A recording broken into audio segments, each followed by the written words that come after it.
So in today's video, we're going to take a tour around and talk about Martinez, California. So let's get to it.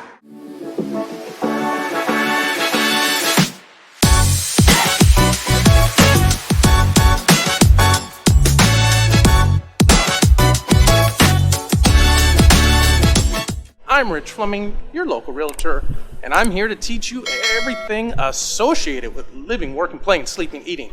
You know the drill.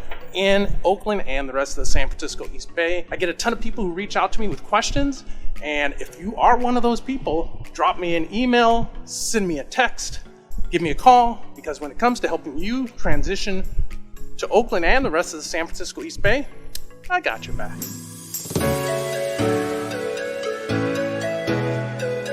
So as I always like to do in these videos, let's start with some of the basics about where you can find Martinez on the map and some of its demographics. Now, Martinez is located about 25 miles or so from Oakland, northeast, and you can get there by driving on Highway 24 East into Walnut Creek, and from there taking Highway 680 North, and there are exits off of Highway 680 North that will put you into Martinez.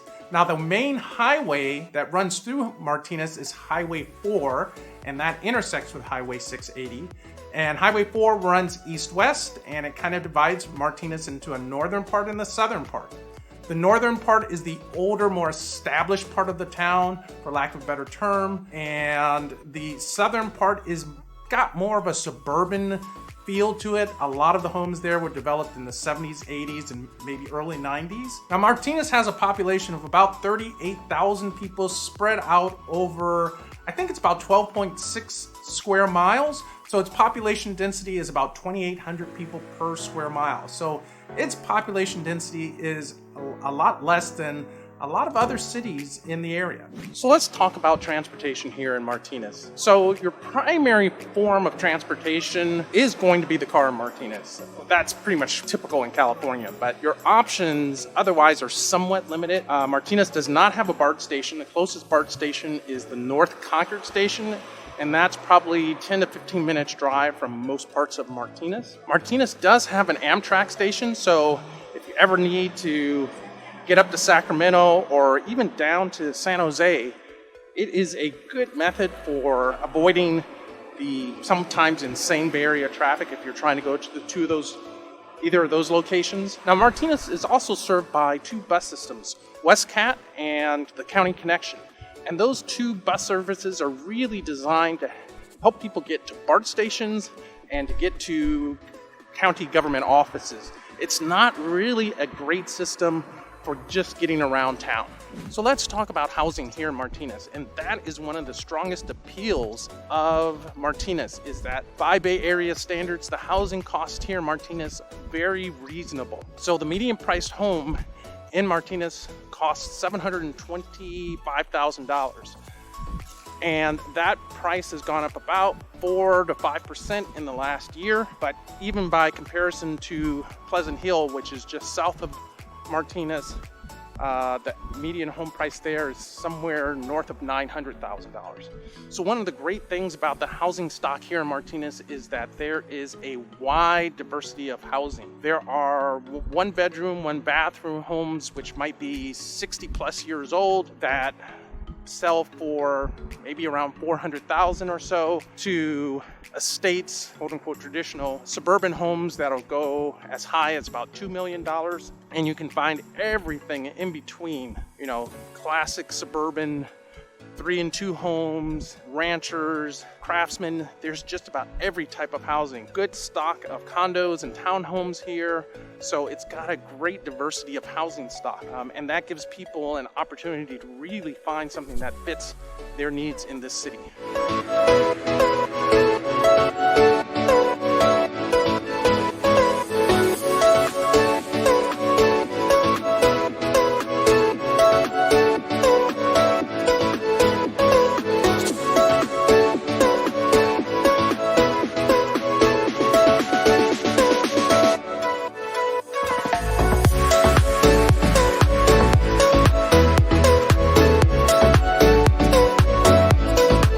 Let's talk about the schools here in Martinez. So Martinez is covered by 2 school districts.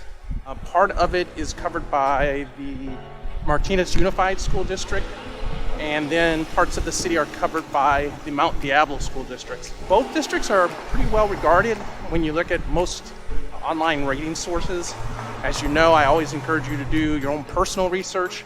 I'm a little skeptical of online rating sources, but they are very well regarded. People do move here to be able to get access to schools at a relatively reasonable price housing-wise. So it's important to note that there are some unincorporated areas that border Martinez, and this is similar to Walnut Creek. And what being unincorporated means is that these areas are actually administered by the county of Contra Costa, not by the city of Martinez. So a lot of police services would be provided by the sheriff as opposed to the city police.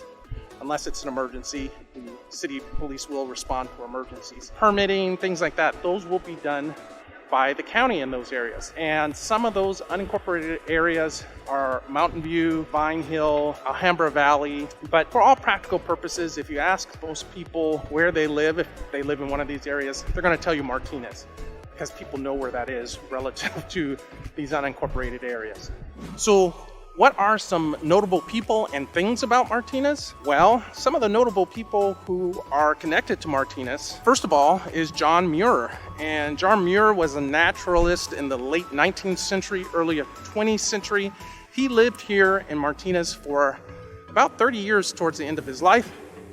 And he was instrumental in creating the National Park Service and the national parks. So a lot of things here in the Eastbay, especially in Contra Costa County, are named after John Muir. So you'll see that name a lot.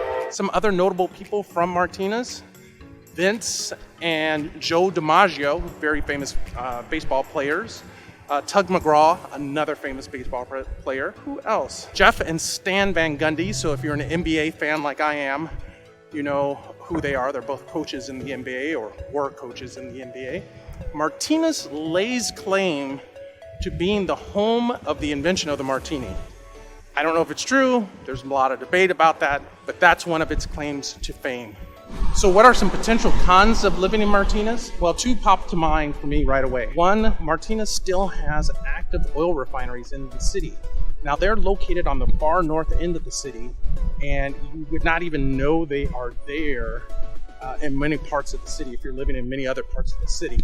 But if you are concerned about being near an oil refinery, pollution, safety, what have you, especially the north side of Martinez may not be for you. The second drawback is, other than being a government employee, a medical professional, or working at the refineries, there aren't a ton of employment opportunities in Martinez. So chances are that you will have to commute if you live here. So what are some pros about living in Martinez? Well, there are a couple that pop to mind immediately. One is the housing prices here are affordable. I use that with the air quotes, by Bay Area standards, and you have an extremely wide diversity of housing here in Martinez, even though it isn't that big of a city. Second benefit, its unique feel. It has, a very charming downtown. It is a downtown really dominated by small mom and pop businesses. And this makes it different than, say, Walnut Creek's downtown, which is very nice, but it is much more of a corporate feel to it. Here you truly have the old, downtown feel. Third thing that's a benefit is you have pretty good access to transportation in this area. It's not spectacular, but compared to some other areas, it's pretty good. So if you have any questions about what I covered in today's video, you know what to do. Drop me a text, give me a call, send me an email, because when it comes to helping you relocate to Oakland and the rest of the San Francisco Eastbay, I got your back. Now, if you like this video, please hit that thumbs up button so YouTube knows to show it to other people with interests similar to yourself. Hit that bell notification so you know each and every time I drop a new video, and I will catch you in the next video.